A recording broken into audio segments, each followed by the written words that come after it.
White cops frame a black woman, unaware she's a CIA agent. The truth explodes in court. Late at night in a quiet Ohio town, two officers pulled over a black woman, accusing her of a crime she didn't commit. What should have been a routine stop quickly spiraled into something much darker, a carefully planned setup. But what these officers didn't know was that their target wasn't just any woman. She was someone with the power to unravel everything they thought they controlled. This story takes a shocking turn in ways no one saw coming, exposing a web of lies and corruption and ending with a twist so explosive it would shake the entire police department to its core. The night was quiet in Columbus, Ohio. The hum of streetlights flickered above deserted sidewalks, and the occasional car sped down the empty roads. Maya Lawson sat behind the wheel of her sleek, black SUV, her hands relaxed on the steering wheel as she drove through the suburban neighborhood. She glanced at her watch. It was just past midnight. The day had been long, but she felt a small sense of accomplishment. Her undercover work in this small town was nearing its end, and she had everything she needed for a clean exit. As she approached a quiet intersection, she slowed, her sharp eyes catching the faint glint of a reflective stop sign.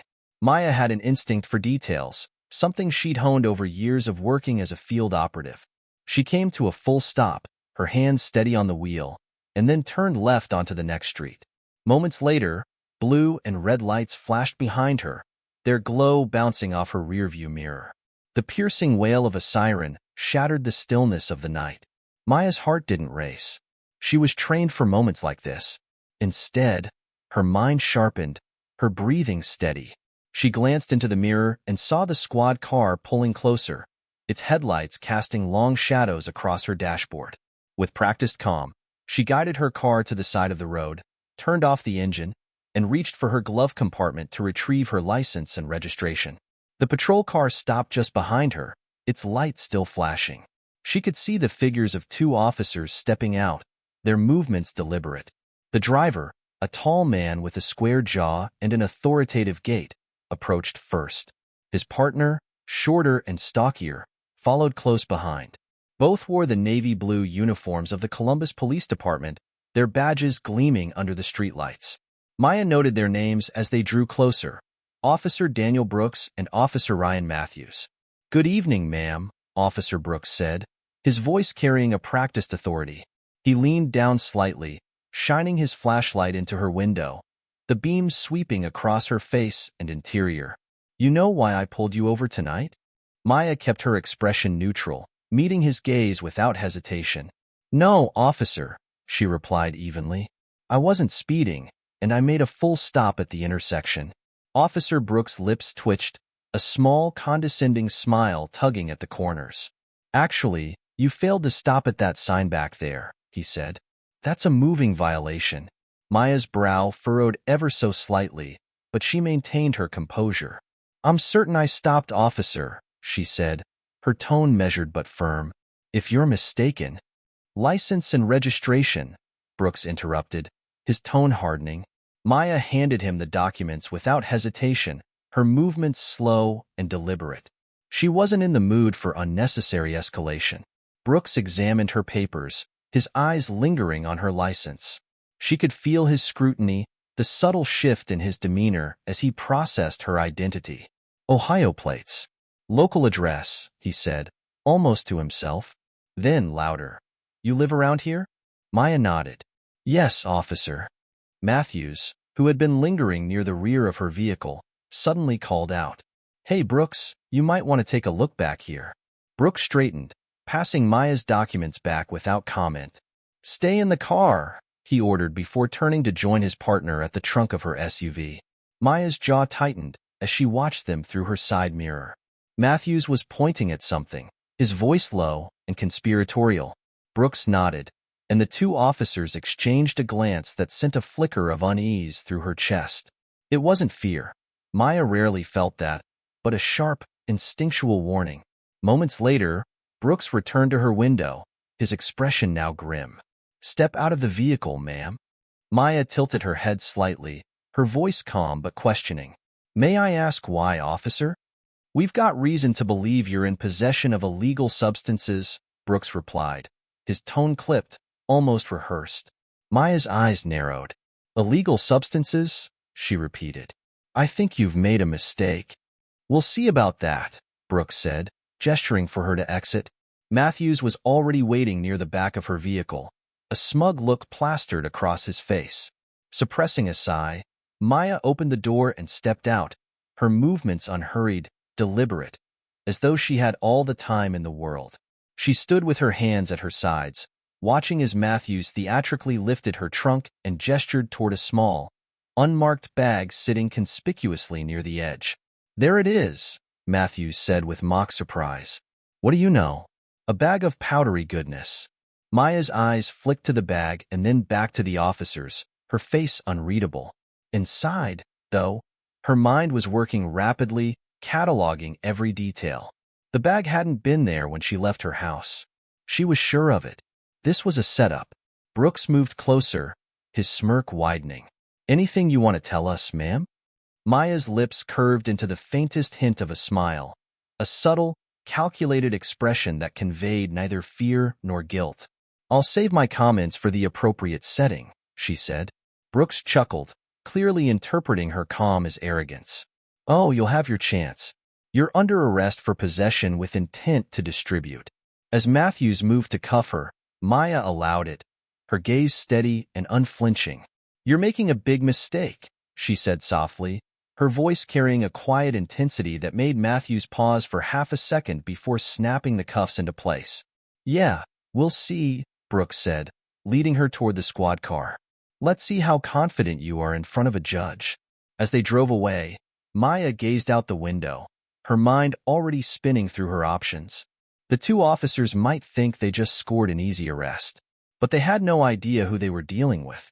The ride to the station was shrouded in tense silence, the only sounds the hum of the engine and the occasional crackle of the police radio. Maya sat in the back seat of the patrol car, her hands cuffed behind her, her expression neutral. The fluorescent glow of passing streetlights painted fleeting shadows across her face, but her gaze remained fixed on the road ahead.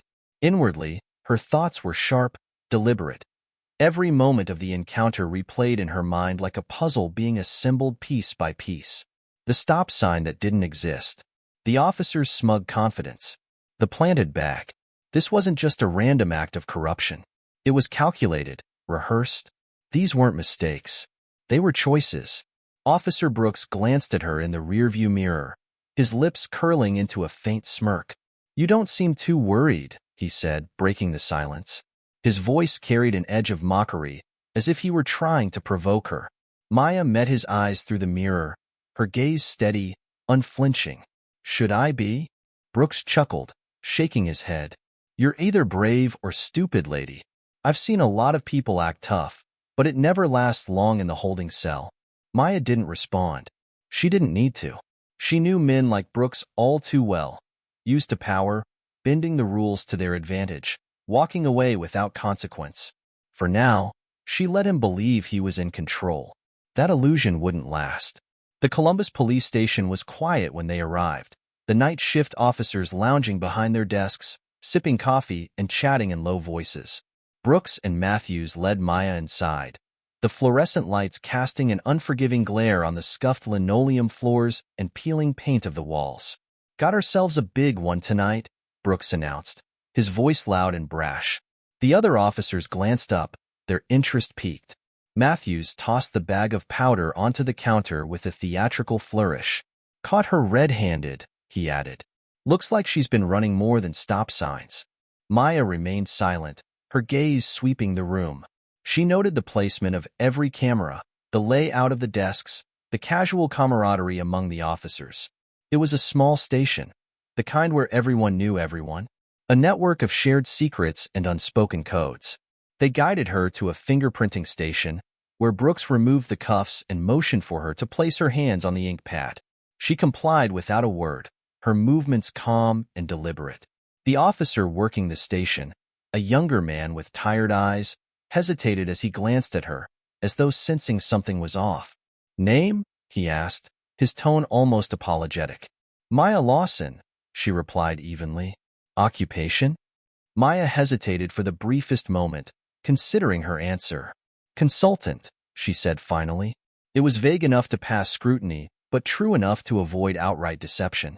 The younger officer nodded and continued typing, his unease evident. Brooks and Matthews, however, were oblivious, laughing quietly as they leaned against the counter, enjoying the show. Maya spoke, her voice cutting through their laughter like a blade. "You've got a smart mouth," Brooks said, his tone darkening. "Let's see how funny you are after a night in lockup." Maya's cell was cold and dimly lit. The metal bench bolted to the wall, offering little comfort. The bars cast long shadows across the concrete floor, and the faint hum of fluorescent lights buzzed overhead. She sat on the bench, her back straight, her posture unyielding. The door slammed shut behind her, the sound echoing through the quiet corridor. Brooks lingered for a moment, watching her with a mix of curiosity and disdain. "You don't look like the type to get mixed up in this kind of thing," he said, almost conversationally. "But don't worry, the courts love a good sob story. Maybe they'll go easy on you." Maya tilted her head slightly, her gaze locking onto his. "Or maybe they'll see through yours," she said, her tone calm but laced with an edge that made Brooks shift uncomfortably. He muttered something under his breath and walked away, leaving her alone in the cell. Maya leaned back against the cold metal wall, exhaling slowly. She knew her next steps had to be precise. She wasn't just fighting for her own freedom. She was about to expose something much bigger. At the front desk, Officer Jake Miller, young, eager, and fresh out of the academy, watched as Brooks and Matthews strode through the station. Something about the whole situation didn't sit right with him. He'd processed dozens of arrests in his few months on the job, but this one felt different. The suspect, Maya Lawson, hadn't acted like anyone Miller had ever seen.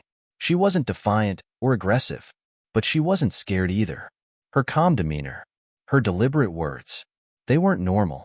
And then there was the bag of drugs. It was almost too convenient, sitting right there in the trunk like a gift-wrapped package. Miller hesitated, his fingers hovering over his keyboard.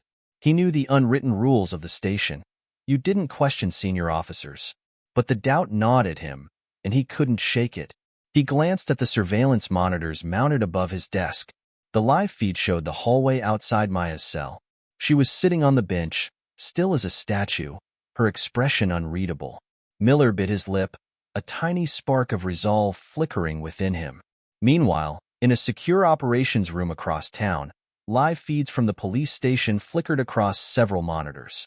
One screen showed Maya in her cell, sitting perfectly still. Another displayed the front desk, where Officer Miller was visibly agitated, pacing back and forth. A tall man in a tailored suit stood watching the screens, his expression unreadable. "ETA on extraction?" one of his agents asked. The man checked his watch, his voice calm but authoritative. "We proceed when she gives the signal. For now, we watch." Inside her cell, Maya's hands rested casually in her lap, her sharp eyes trained on the camera positioned outside her cell. It was an old model, likely outdated and poorly maintained. She waited until the hallway was clear, then shifted slightly on the bench. Hidden in the hem of her jacket was a small, inconspicuous tracker, standard issue for CIA operatives in the field. She pressed her hand against the fabric, triggering the device with a barely perceptible click. The tracker sent a silent signal, a beacon that would reach her team within moments. She didn't need to speak or explain. They would know what to do. In the station's break room, Brooks and Matthews sipped coffee, laughing over the morning paper. "She probably thinks she's untouchable," Matthews said, shaking his head. "Did you see her face? Not even a flicker of panic." "Yeah, well, that'll change," Brooks replied, a smirk playing at his lips. They had no idea that outside, a black SUV had just pulled into the station's lot. Inside the car, Maya's team prepared to move. Their orders were clear. It was time to bring everything crashing down. Inside the Columbus police station, the routine hum of morning activity carried on as if it were just another day. Officers filed reports, answered calls, and exchanged pleasantries over coffee. But for Maya Lawson, Officer Daniel Brooks, and Officer Ryan Matthews, today was anything but ordinary. For Brooks and Matthews, it felt like a victory lap. For Maya, it was the calm before the storm. She remained motionless in her holding cell, her posture composed. Through the bars, she caught glimpses of the station's activity. the occasional passing shadow, snippets of conversation, but she remained focused. She knew how to blend into the background when necessary, to make herself invisible, until the exact moment when visibility mattered most. At the front desk, Officer Jake Miller's eyes darted toward the holding cell monitors again. Maya hadn't moved much since her arrival, but something about her demeanor gnawed at him. It wasn't fear. It wasn't defiance. It was patience, a quiet confidence that seemed misplaced for someone accused of trafficking drugs. Unable to shake his unease, Miller pulled up her file on his computer. Her driver's license information and address were straightforward, but there was an unusual gap in her employment history. The system flagged her most recent job as independent consultant, with no further details. Frowning, Miller minimized the file and glanced toward the break room, where Brooks and Matthews were laughing over donuts. Their carefree demeanor made his stomach churn. Against his better judgment, he decided to take a closer look. Clicking through the digital records, he scanned the arrest report. Stopped for failure to yield at a marked intersection. Driver exhibited nervous behavior during questioning. Consent to search granted. Controlled substances found in the trunk. Miller muttered under his breath, rereading the details. Something didn't add up. The report followed procedure on the surface, but it felt too tidy, too scripted. His internal conflict grew. He found himself pacing near the holding cells, glancing toward Maya's cell with increasing frequency. Finally, he worked up the courage to speak. "Miss Lawson?" Maya looked up, her dark eyes sharp and assessing. "Yes?" Miller hesitated, his hand resting on his belt. I just wanted to ask, did you really consent to the search of your car?" Maya tilted her head slightly, studying him. She could see the doubt in his eyes, the faint cracks in his resolve. "What do you think, Officer Miller?" she asked, her tone calm but pointed. Miller swallowed hard. I'm just doing my job," he said, his voice faltering. "That's what they're counting on," Maya replied, her gaze steady. "Men like Brooks and Matthews, they rely on people like you to look the other way." Miller's face flushed. He stepped back, stammering something unintelligible before retreating down the hall. But Maya saw the hesitation in his steps. The conflict etched into his features. The seed had been planted. Across town, a black SUV rolled to a stop outside a nondescript federal office building. Inside, a man in a tailored suit stepped out, his movements deliberate. He was flanked by two agents, their demeanor professional and alert. One of them turned to him. "ETA on extraction?" The man checked his watch, his expression unreadable. "We move when she gives the signal. Until then, we watch." Inside a secure operations room, live feeds from the Columbus police station flickered across several monitors. One screen showed Maya in her cell, sitting perfectly still. Another displayed Officer Miller, visibly agitated, pacing back and forth. A younger agent observed the scene, glancing at the man in charge. "Looks like the kid's starting to crack." The man smirked. "Good." Back at the station, in the break room, Brooks and Matthews leaned back in their chairs, coffee mugs steaming in front of them. "She probably thinks she's untouchable," Matthews muttered. Brooks chuckled, shaking his head. "They always do." Just then, the front doors of the station swung open. The air shifted. Miller, still at his desk, looked up and froze. Several agents in black suits entered the station, their movements measured. Their badges gleamed under the fluorescent lights. At the front desk, the sergeant stiffened. The lead agent stepped forward. "Federal investigation," he said. His voice was calm, but unyielding. "We need access to your records and holding cells. Immediately." In the break room, Brooks and Matthews looked at each other. Their laughter died instantly. "What the hell?" Matthews whispered. Brooks set down his coffee cup, his smirk fading. A moment later, Agent David Price entered the room, flanked by two other FBI agents. His eyes locked onto Brooks and Matthews. "Officers Daniel Brooks and Ryan Matthews," he said, his voice cutting through the air. "We need to speak with you." Brooks forced a smirk. "What's this about?" he asked, feigning indifference. "We've got nothing to hide." Price didn't blink. "Good. Then you won't mind answering a few questions?" The room fell silent as the agents led them away. Miller, watching from his desk, felt his heart pounding. For the first time, Brooks and Matthews looked like cornered animals. A buzzing sound echoed through the holding cells. Maya looked up as the door to her cell unlocked. An FBI agent stepped inside. "Miss Lawson," he said, "you're free to go." Maya stood, her movements smooth and deliberate. She stepped out, walking past the stunned officers. As she neared the front desk, her gaze met Miller's. For a moment, he hesitated. She stopped. "Thank you," she said quietly. Miller swallowed, giving a small nod. As she walked toward the exit, she passed Brooks and Matthews being led away in handcuffs. Their once smug faces were now filled with shock and rage. She didn't say a word. She didn't need to. They knew.